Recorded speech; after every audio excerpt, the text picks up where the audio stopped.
ایک ایسا بادشاہ جس کی فوج اتنی بڑی تھی کہ جب وہ چلتے تھے تو شہروں کے شہر دھوپ میں گھل جاتے تھے، جس کا غرور فرعون سے زیادہ، جس کا خزانہ قارون سے بھی بھرا ہوا، اور جس کا نام سن کے بادشاہوں کی راتوں کی نیند اڑ جاتی ہو۔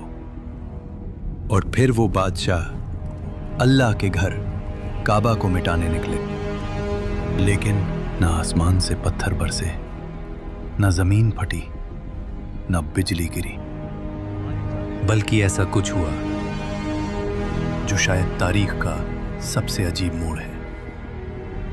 وہ بادشاہ جو کعبہ کو گرانے آیا تھا، وہی کعبہ کا سب سے پہلا خادم بن گیا، لیکن اس کی قوم پر ایک دن آسمان پھٹ جاتا ہے، سیلاب شہروں کو بہا لے جاتا ہے، اور وہ قوم جو کل تک غرور اور طاقت میں گمراہ ہو چکی تھی، آج وہی طاقت پانی میں مٹ چکی تھی۔ سوال یہ ہے، اگر بادشاہ خود ایمان لے آیا تھا تو پھر اس کی قوم پر ایسا خوفناک عذاب کیوں آیا کہ قرآن نے ان کا نام قیامت تک کے لیے ہلاک شدہ قوموں میں لکھ دیا؟ قوم تبا کا تعلق عرب کے سب سے نیچے والے علاقے سے تھا، یمن۔ تفسیر ابن کثیر کے مطابق ایک وقت تھا جب یمن دنیا کا سب سے امیر ملک تھا۔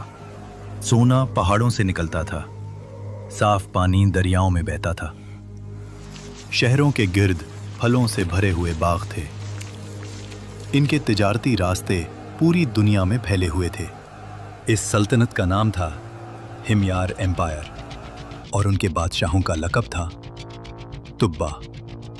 جیسے مصر کے بادشاہ فرعون، ویسے ہی یمن کے بادشاہ تبا۔ ان سب میں سب سے خوفناک، سب سے طاقتور ایک نام ابھرتا ہے، ابو کریب اسد تبا الہمیاری۔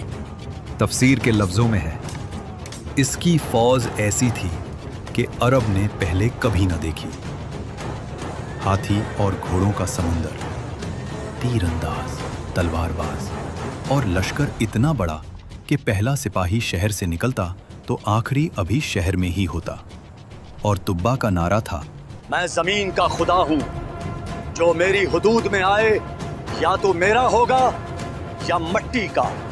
فتح کرتے کرتے یہ لشکر پہنچتا ہے عرب کے ایک خاموش علاقے میں، یثرب۔